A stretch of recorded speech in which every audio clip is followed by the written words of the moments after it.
2019, a group of advocates in North Carolina founded the Missing and Murdered Indigenous Women North Carolina Coalition, in which we have representatives from each of the 8 tribes in North Carolina and one of the unrecognized tribes in North Carolina, the Tuscarora.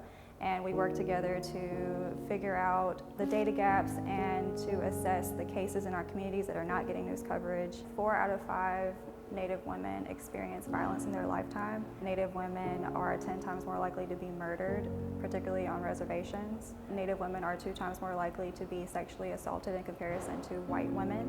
The numbers that you see are not just data. Each one of these numbers represents someone who was loved by their community, by their family, and to understand that grieving families and grieving friends also need our support.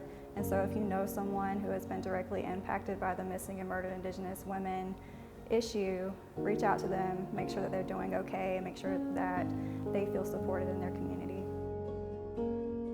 For me, I wanted to think about what is lost when someone is taken from us. And so I call this piece What She Takes With Her. So if we look at it, we see an Indigenous woman's hand, and the first thing that we see are, these flowers. So with her, she takes the beauty of all things that come from an Indigenous woman.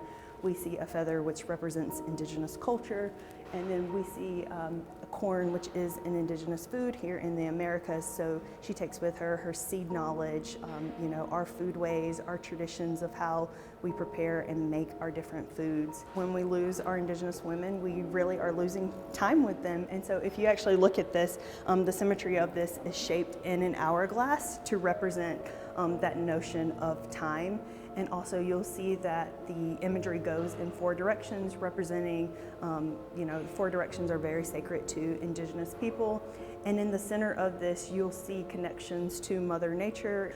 So you'll see small elements of mountains and water and lightning, representing the real power that Indigenous women have.